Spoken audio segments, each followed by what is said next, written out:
내가 누려왔던 모든 것들이 당연한 것 아니라 은혜였소. 안녕하세요. 반갑습니다. 오늘도 참 좋은 날입니다. 우리가 다른 것도 좋지만 우리가 하나님의 말씀을 통해서 함께 은혜를 나눈다는 것이 얼마나 또 행복한 일입니까? 오늘도 우리가 기대감을 가지고 또 설레이는 마음을 가지고 함께 하나님의 말씀을 나누었으면 좋겠습니다. 자, 오늘 제 184강인데요. 망원경으로 보는 마가복음 세 번째, 마가복음으로서는 끝 시간입니다. 오늘 주제는요, 마가복음의 인물들입니다. 마가복음에 등장하는 주요 인물들을 한번 살펴보려고 합니다. 우리 성경을 공부하는 방법은 아주 다양하지요. 책별 주제를 중심으로 이렇게 공부해 나갈 수도 있고요. 인물 중심으로 공부해 나갈 수도 있고요. 그 다음에 언약사적인 관점에서 하나님의 언약이 어떻게 해서 이루어져 나가는지 그 언약사적인 관점에서 볼 수도 있고요. 여러 가지 다양한 방식이 있습니다. 그 가운데 오늘은 마가복음의 그 인물들을 중심해서 마가복음의 내용을 파악하려고 합니다. 자, 마가복음의 주요 등장인물들을 소개하겠는데요. 첫 번째는 세례 요한이 등장합니다. 1장에 종의 선구자, 종으로 이 땅에 오신 예수 그리스도의 선구자로서 바로 세례 요한이 소개되고 있습니다. 주님의 길을 예비했던, 주님 앞서서 주님 오실 길을 준비했던 사람, 세례 요한이죠. 자, 세례 요한은 이 마가복음에서 뭐라고 소개하고 있습니까? 광야에서 외치는 자의 소리라고 했습니다. 우리 하나님은 본체, 우리 예수님은 본체 되시는 하나님을 우리에게 드러내신 말씀. 우리가 사람의 인격을 겉모습을 봐서는 모르겠죠. 그 사람의 말을 통해서 알 수 있는 것처럼 우리가 하나님, 영이신 하나님을 볼 수 없기 때문에 우리는 파악하기가 어렵습니다. 그러나 말씀 되신 예수님을 통해서 하나님은 전능하신 분이구나. 하나님은 사랑이시구나. 하나님은 참 은혜로우신 분이시구나. 이런 것들을 우리가 알 수 있잖아요. 자, 그래서 예수님은 말씀이시고 그 말씀을 전하는 매개체가 소리를 통해서 말씀이 전달됩니다. 근데 그 소리 역할을 잘 감당했던, 광야에서 이 소리를 전달했던 그 사람이 바로 세례 요한이었어요. 마지막 구약의 인물이면서 최초의 신약의 인물이기도 했던 세례 요한. 우리가 알아둬야 되겠습니다. 두 번째 인물, 시몬과 안드레입니다. 그리고 야고보와 요한이죠. 시몬과 안드레가 서로 형제고 야고보와 요한이 서로 형제입니다. 자, 그래서 형제들끼리 묶여져 있는데 이 사람들은 또 이 둘이는 형제라는 걸 서로 알겠는데 이 두 형제들 간에는 어떻게 엮여지는가 우리가 생각해 볼 수 있겠지요. 이 네 사람은 동업자입니다. 갈릴리 바다에서 같이 고기를 잡는 어부로서 동업자 관계예요. 갈릴리 바다에서 잔뼈가 굵은 어부들입니다. 그런 특징이 있어요.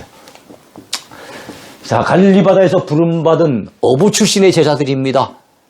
그러면서 주님 앞에 가장 귀하게 쓰임받고 가장 사랑받던 제자들이기도 해요. 그래서 주님 앞에 가장 귀하게 쓰임받은 인물들, 그들은 갈릴리 바다 출신들이었어요. 자, 시몬 베드로의 장모가 소개됩니다. 1장에. 자, 3일을 통해 예수님을 만나 열병을 고침받은 사람. 적어도 베드로의 장모는 요 정도만 아셔도 우리가 충분할 것 같습니다. 또 중풍병자와 그를 침상에 메고 왔던 가버나움 사람들을 생각해 보지 않을 수 없어요. 얼마나 열심히 있던지, 자기 자식도 아니고 자기 무슨 동생도 아니고 자기 집안 식구가 아닌데도 불구하고 온 동네 사람들이 달라붙어서 정말로 그 중풍병자를 예수님에게 데려와서 고쳐주고자 하는 그들의 뜨거운 열정, 지붕까지 뜯어낼 정도의 열정을 그들은 나타내 보입니다. 여러분, 영혼을 건져내려고 하는 열심에 지붕 뚫고 하이킥을 날린 사람들, 이렇게 볼 수 있어요. 옛날 무슨 드라마 생각이 나지요. 자, 다섯 번째 인물입니다. 알페오의 아들 레위입니다. 레위는 유대식 이름이에요. 그런데 그가 세관에서 세금을 거두는 가버나움 세관에서 세리로서 역할을 감당하잖아요. 그건 누구겠습니까? 세리 출신의 주님의 제자. 근데 레위가 그 세관에서 일할 때 로마식의 이름을 써야 되잖아요. 그 로마식의 이름이 무엇입니까? 마태입니다. 마태. 마태복음의 저자가 된 가버나움 세관의 세리. 세간에서 세금 장부졌던 이 세리가 야, 신약 성경의 첫 번째 책을 갖다 기록하는 저자가 되어줬으니 얼마나 큰 영광입니까? 자, 한쪽 손 마른 사람 3장에 등장합니다. 자, 내 손을 내밀라고 하시면서 주께서 안식일에 고쳐주신 사람. 왜 제가 안식일을 강조할까요? 이 사람 때문에 안식일 논쟁이 주님과 그 대적자들 사이에 벌어지게 됩니다. 자, 예수님의 12제자 베안, 야요, 빌바, 도마야다 씨가 이렇게 한번 내어보십시다. 맨 앞자들인데요. 베드로, 안드레, 야고보, 요한, 빌립, 도마, 의심 많은 제자 도마입니다. 마테, 야고보, 또 다른 야고보입니다. 여기는 세베대의 아들 야고보, 여기는 알페오의 아들 야고보. 그 다음에 다데오, 그리고 난 다음에 시몬. 베드로의 원래 본명도 시몬이긴 하죠. 이 사람은 또 다른 시몬입니다. 요 가는 누굽니까? 바로 가룟 유다입니다. 예수님을 팔아먹은 배신자 가룟 유다. 자, 이것이 3장에 소개되고 있습니다. 자, 구약의 12지파처럼 신약을 대표하는 사람들이에요. 12제자. 그래서 성경에서 12, 10이라고 하는 것은 선택의 수로 중요합니다. 선택수. 그래서 구약의 가장 중요한 선택수가 12지파라면 신약의 가장 중요한 선택수는 12제자입니다. 자, 그 다음에 이번엔 거라사의 광인. 자, 광인이란 말, 미친 사람이란 말이 나오거든 거라사 지방을 생각해야 됩니다. 왜 미치게 됐습니까? 귀신 들렸는데 그것도 한두 귀신이 아닙니다. 군대 귀신이 들린 사람인 거예요. 그가 무덤 곁에서 펄쩍펄쩍 뛰면서 미쳐서 날뛰고 있었는데 우리 주님을 만나는 바람에 깨끗하게 회복이 됩니다. 대신에 2,000마리의 돼지떼가 다 호수 속에 빠져들어서 죽게 됩니다. 자, 주님께서 2,000마리의 돼지를 희생시키시면서까지 살려내신 귀한 영혼. 이 사건을 통해서 사람들은 아마 2,000마리 돼지를 더 귀하게 여기겠죠. 한 사람보다 2,000마리 돼지가 훨씬 귀하게 생각되어져서 예수님을 그 동네에서 떠나가라고 요구하지 않습니까? 근데 우리 주님께는 돼지 2,000마리보다 한 영혼이 더 귀한 거예요. 우리 주님 말씀하셨습니다. 한 영혼의 가치를 천하보다 귀한 것이라고 말씀하셨어요. 여러분, 가버나움의 회당장 하면 누가 떠올라야 됩니까? 야이로가 떠올라야 됩니다. 이 복음서에서 회당장이 예수님을 믿게 되는 경우가 소개되는데 바로 야이로의 경우입니다. 어디에서 회당장을 했습니까? 가버나움의 회당장을 했어요. 지금도 성지순례 가보면 가버나움 지역에는 그 당시 회당이 아직까지 그 터가 내려오고 있습니다. 12살배기 그의 딸이 병들었을 때 주님 앞에 고침을 받기 위해서 왔는데 그 사이에 죽어버립니다. 얼마나 절망적이겠습니까? 그러나 주님이 두려워하지 말고 믿기만 하라고 하시면서 바로 그 잠자는 딸을 향해 달리다굼 하시면서 일으켜 살려주시는 내용 5장에 나옵니다. 주님 덕분에 초상집이 잔치집으로 바뀐 축복된 가족. 야이로의 가족이 어떤 가족이에요? 초상집이잖아요. 딸이 죽었으니까 사람들이 울고 나다니는데 오히려 울지 말라고 주님이 말씀하시면서 이 아이가 죽은 것이 아니라 잔다라고 하시면서 살려내시지 않습니까? 그래서 초상집이 될 것을 잔치집으로 바꿔주셨어요, 우리 주님께서. 그러니까 이 달리다굼의 기적을 체험한 사람들이 바로 야이로와 그의 딸입니다. 자, 이번에는 혈루증 여인입니다. 5장에 나오지요. 자, 주님의 옷자락을 붙잡고 그 은총을 훔친 사람이에요. 어떤 목사님이 그녀와 관련된 시를 썼는데 시 제목이 훔친 은총입니다. 참 읽으면서 저도 감동을 많이 받았어요. 주님의 허락 없이 옷자락을 잡고 그래서 주님의 능력이 새나가는 것을 주님께서 느끼셨잖아요. 그러니까 누가 내 옷에 손을 대었느냐? 주님이 찾으시잖아요. 책망하기 위해서 찾으신 게 아닙니다. 왜 허락 없이 그 은총을 훔쳐갔느냐고 책망하기 위해서 주님이 찾으신 것이 아니라 한 믿음의 여인을 사람들에게 드러내시기 위해서 그리고 그녀를 칭찬하시고 격려하시기 위해서 찾으신 거예요. 자, 예수님의 육신의 남동생들입니다. 제일 먼저가 야고보, 그 다음에 요셉, 그 다음에 유다, 시몬입니다. 야고보는 야고보서의 기자, 유다는 유다서의 기자입니다. 자, 처음에는 주님을 의심했던 사람들이에요. 이 주님의 형제들이, 왜냐하면 우리 형님인데 왜 하나님의 아들이고 메시아일까 이렇게 의심을 했던 것 같아요. 그러나 십자가를 지신 것을 목도하고 부활 사건을 목도한 이후에 그들은 완전히 달라집니다. 그때부터 주의 복음을 전하는 제자가 됐던 형제들입니다. 자, 수로보니게의 여인입니다. 두로 지방 사람으로서 그 혈통을 따진다면 헬라 여인이에요. 가나안 여인이라고도 합니다. 가나안 지방 출신이 아니라 가나안 지방에서 살고 있었기 때문에 그렇게 일컫겠죠. 원래 출신은 헬라 지방, 바로 그리스 태생이라고 볼 수 있습니다. 자, 귀신 들린 어린 딸을 두었어요. 7장에 보면 그것을 알 수가 있어요. 자, 부스러기 은혜를 사모하여 결국에는 귀신 들린 딸을 믿음으로 고침받고 칭찬받은 여인. 여러분, 믿음의 사람은 믿음의 생각을 하고 믿음의 말을 하고요, 믿음의 선택을 하고요, 믿음의 행동을 합니다.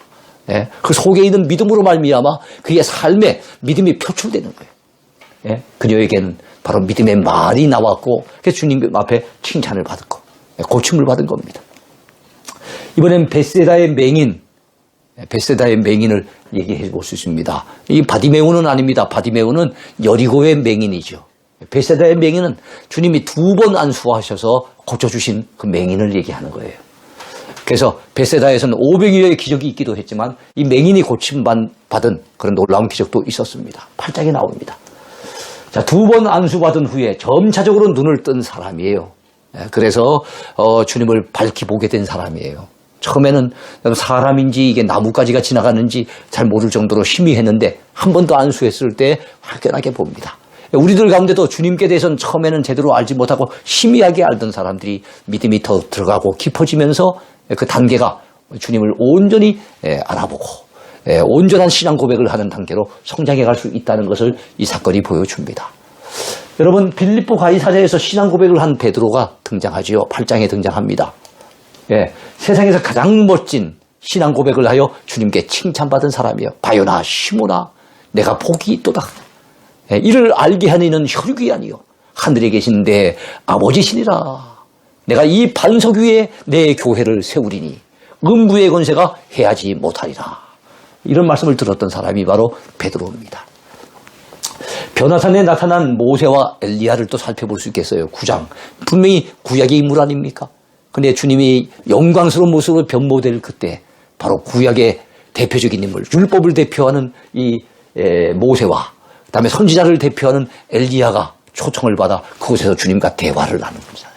그런 장면이 9장에 소개되고 있습니다. 마지막엔 제자들이 너무 도와가지고 초막 셋을 짓자고, 하나는 주님을 위해서, 하나는 모세를 위해서, 하나는 엘리야를 위해서 하겠다고 그러면서 했을 때 어느 순간 이 2 사람은 사라지고 오직 예수만 보이시더라. 거기서 나오는 말이 오직 예수라고 하는 말이 나오게 되죠. 이 2 사람은 어떤 사람입니까? 구약의 율법과 선지자를 대표하는 사람이에요. 율법을 받은 사람이 모세입니다. 시내산에서 받았죠. 선지자들 가운데 많고 많은 사람들이 있지만 가장 대표적인 선지자가 바로 엘리야입니다. 자, 16번째 인물이죠. 귀신 들린 아들을 둔 아버지입니다.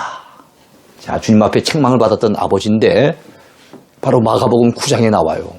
그 마가복음 9장 23절이 아주 유명한 말씀입니다. 할 수 있거든이 무슨 말이냐. 믿는 자에겐 능히 하지 못할 일이 없느니라. 이런 책망을 받은 사람이 바로 그 아버지예요.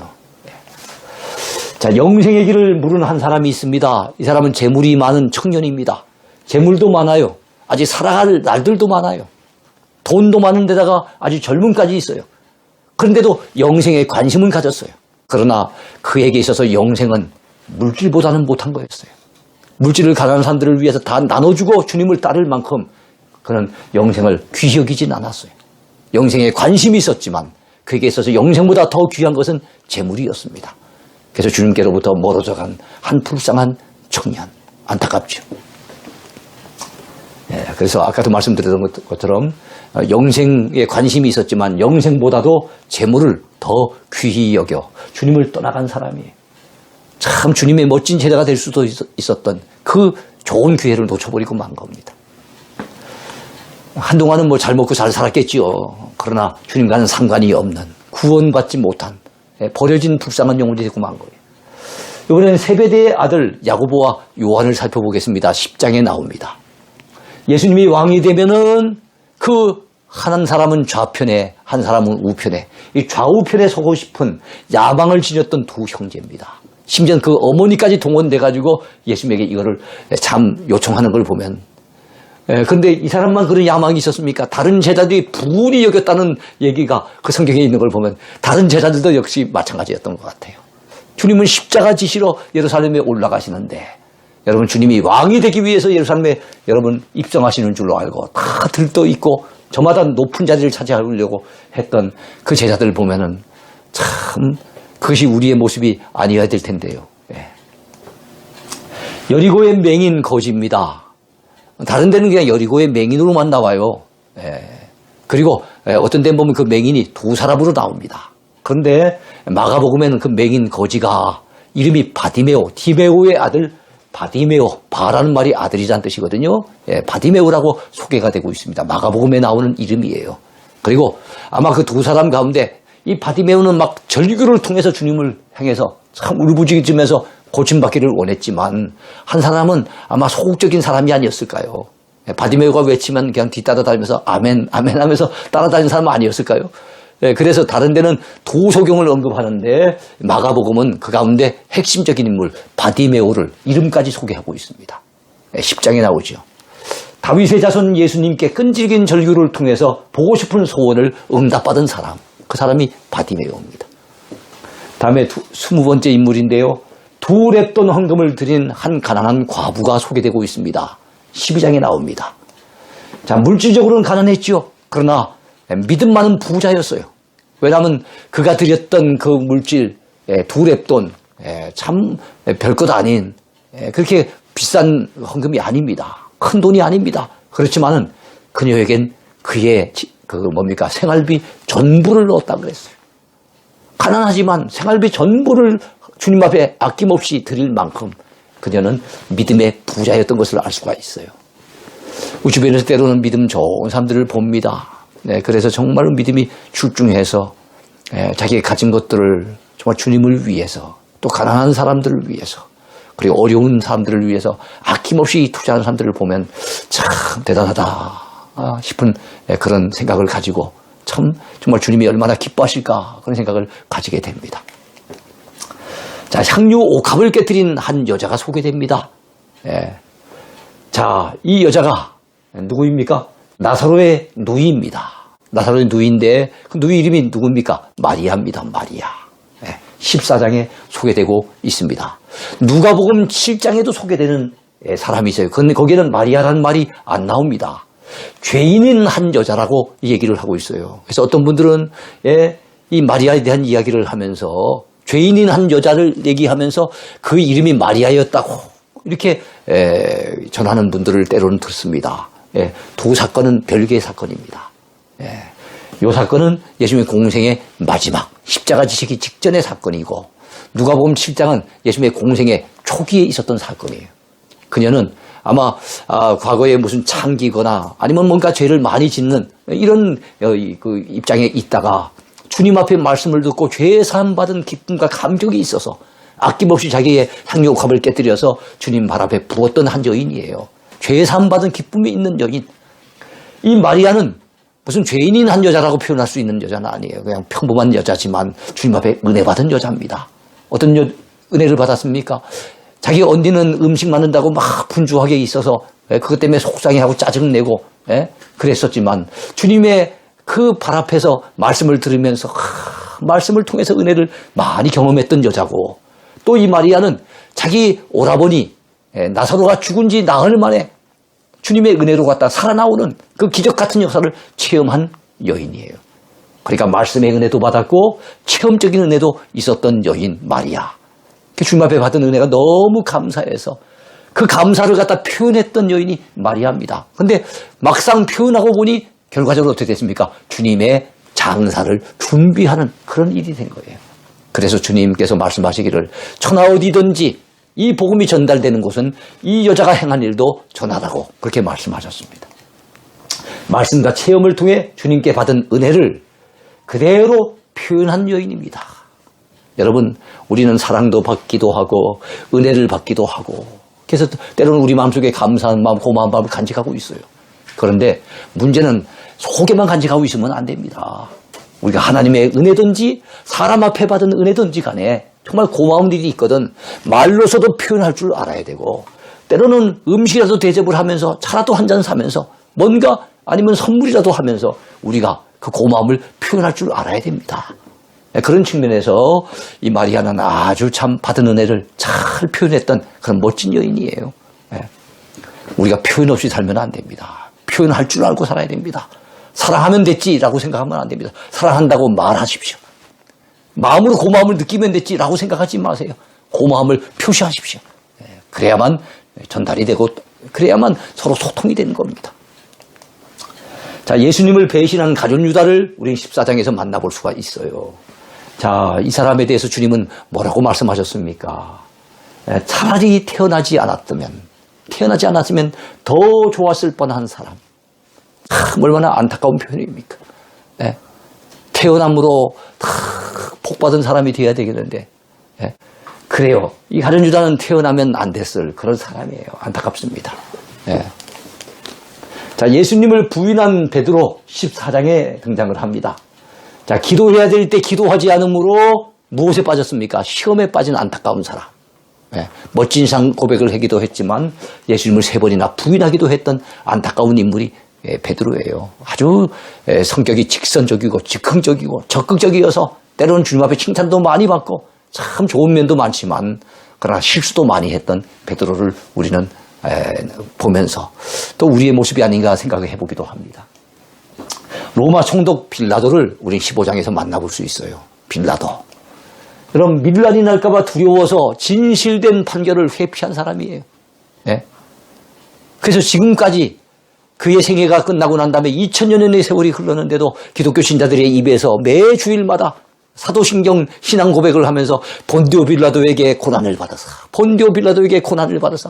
주님께 대한 신앙 고백을 할 때마다 본디오 빌라도의 이름이 등장하는데 여러분 좋은 의미로도 등장하지 않고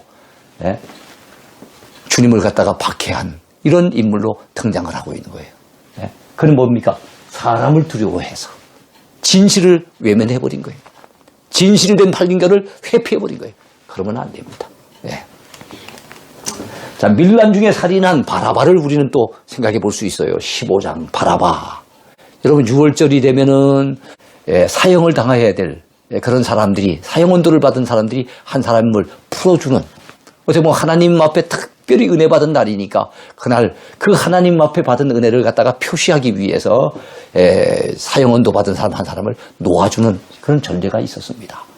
그래서 유대인들이 이 전례에 따라서 누굽니까? 로마 총독 본디오 빌라도에게 요구를 하는데 여러분 그 빌라도는 오히려 예수님을 놔주고 싶은 마음이 은근히 있었어요. 근데 예수님 대신에 바로 바라바를 갖다 놔달라고 그들이 소리를 질러 외친 겁니다.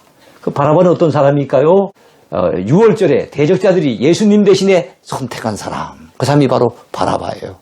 어떻게 보면 참 죽을 뻔했던 사람이 예수님이 십자가 달려 죽으시고 대신 살아난 사람이니까 그가 참 주님 앞에 감사하면서 남은 생애를 믿음으로 살았다면 참 좋았을 텐데 어떻게 살았는지 그의 생애에 대해서는 그 이후에는 언급이 없습니다. 자, 십자가를 대신 짊어진 사람이 있었습니다. 구레네 사람 시몬이에요. 시몬 15장에 등장합니다. 보통 옛날에 그냥 구레네 시몬 했어요.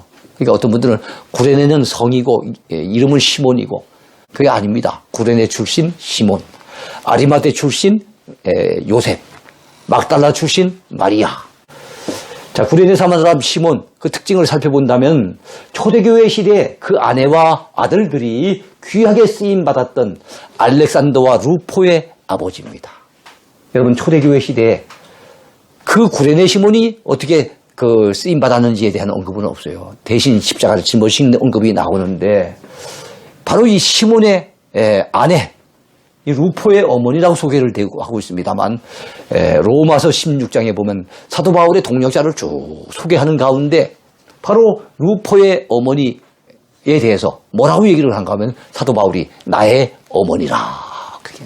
사도 바울이 정신적으로 나의 어머니라고 생각하고 의지할 만큼 그 정도로 초대교회에 굉장히 영향력을 끼쳤던 인물이 바로 구레네 시몬의 아내입니다. 그리고 그 두 아들이 알렉산더와 루포가 있습니다만 그 가운데 루포의 이름이 성경에 등장하고 있어요. 네. 그 다음에 믿음의 고백을 했던 로마 백부장입니다. 15장에 등장하는데요. 자, 성경에 나오는 3대 백부장 중에 하나지요. 예, 참으로 자기 종을 갖다가 고쳐달라고 주님 앞에 나오면서 주님 말씀으로만 하옵소서. 내 밑에도 시야에 많은 병사들이 있어서 내가 이렇게 하라면 이렇게 하고 저렇게 하라면 저렇게 합니다. 주님이 말씀만 하시면 내 종의 병이 낫겠나이다 라고 얘기해서 주님 앞에 큰 칭찬을 받았던, 내가 이스라엘 가운데 이만한 믿음을 만나보지 못했다고 칭찬을 하셨던 그 대상이 가버나움의 백부장입니다. 두 번째 백부장이 바로 십자가 밑에 있었던 이 로마 백부장인데, 이 사람은 주님을 향한 신앙 고백을 합니다. 진실로 하나님의 아들이었도다 그럽니다. 누가복음에 가면 진실로 의인이었도다 또 이렇게 얘기를 합니다. 자, 십자가 밑에서 예수님을 하나님의 아들이라고 고백했던 로마군 장교, 우리가 잊을 수 없죠. 그래서 이 두 번째고, 세 번째는 참 믿음 좋은 백부장으로서 자기 집에 베드로를 초청해서 가정 부흥회를 열었던 고넬료라고 하는 인물이 사도행전 10장에 소개되고 있죠. 그 세 사람을 우리는 성경이 소개하는 믿음 좋은 3대 백부장 이렇게 볼 수 있습니다.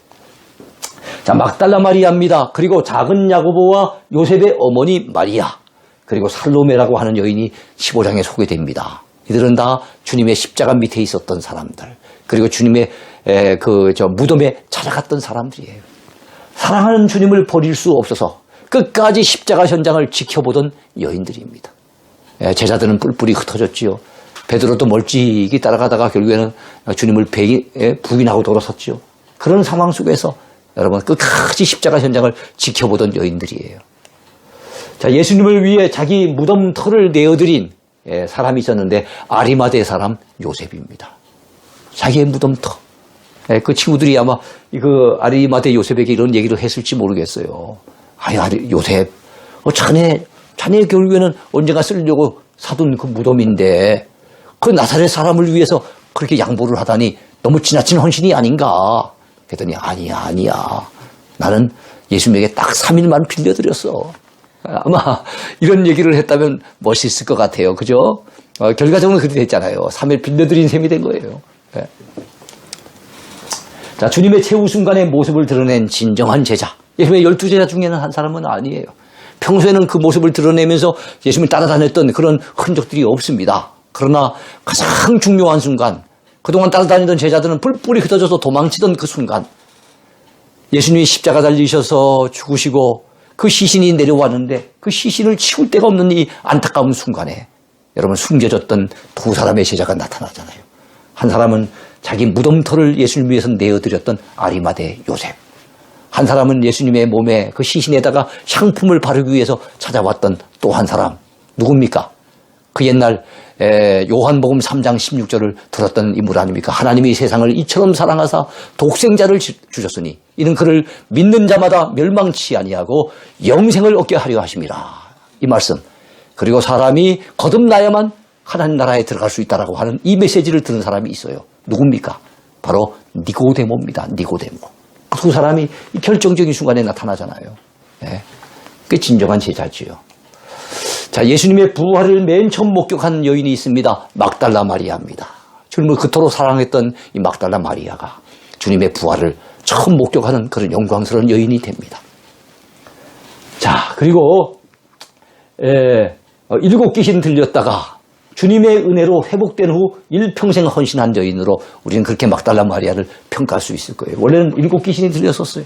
군대 귀신 정도는 아니지만 7 귀신이 들려서 정말 혼이 나갔던 여인이 아니었겠습니까? 얼마나 불쌍하고 비참한 여인이었겠습니까?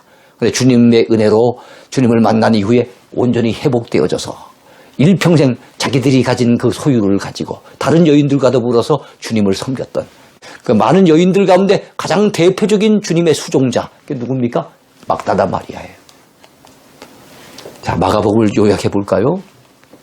마가복음은 사복음서 가운데 가장 먼저 기록된 것으로 알려진 책입니다. 주님의 제자의 제자가 기록한 책이에요.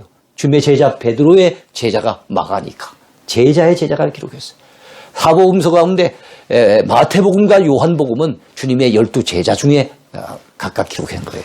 그런데 여러분 나머지 누가복음과 마가복음은 제자의 제자가 기록한 겁니다.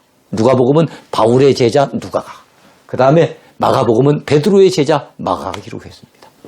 자, 세계 최강의 민족 로마인들, 이 로마인들을 대상으로 기록했기 때문에 그들에게 복음의 능력을 강조하기 위해서 예수 그리스도의 이적을 많이 소개한 복음서가 바로 이 마가복음이에요. 그러하기에 우리가 마가복음에서 만날 수 있는 예수님은 어떤 주님이십니까? 놀라우신 주님인 거예요. 원더풀 주님이신 거예요. 네. 그 놀라우신 일을 행하신 주님이 누구신지 바로 알고 영접하기 위해서 우리에게 무엇이 필요합니까? 그 예수님을 이해하는데, 예수님이 행하신 그 놀라운 이적을 이해하는데 우리의 머리가 필요한 게 아니에요. 머리로 이해할 수 없습니다. 믿음이 필요합니다. 믿음. 그래서 마가복음은 믿음을 대단히 강조하고 있죠. 자, 주님은 믿음의 사람을 칭찬하셨습니다. 믿음 없는 자를 안타까워하시며 때로는 책망하셨습니다. 그리고 본서는 왕이신 주님께서 우리를 위해 종처럼 희생하신 사실도 강조하고 있습니다. 네. 그분은 우리를 섬겨주시고 우리의 대속물이 되시기 위해서 이 땅에 오셨다고 했어요. 섬김 받으러 오신 것이 아니라 우리를 섬겨주시러 오셨다는 거예요. 마가복음은 예수 그리스도께서 행하신 이 놀라운 일들을 긴 설명이나 군더더기 없이 아주 단순하고도 명료하게 정리를 했습니다. 16장밖에 안 돼요. 다른 복음서보다는 턱없이 그 분량이 짧습니다. 그러나 가장 짧은 복음서이지만 전해주는 메시지의 울림은 아주 강렬합니다. 우리는 마가복음을 통해 예수님께서 어떤 분이신지를 간결하게 알 수가 있고 그 예수님을 하나님의 아들로 믿는 믿음이 얼마나 중요한지도 깨달을 수가 있어요. 우리가 마가복음을 마치면서 우리 이런 부분을 마음에 새겨야 될 것 같아요. 오늘 우리에게는 주님께 대한 분명한 믿음이 필요합니다.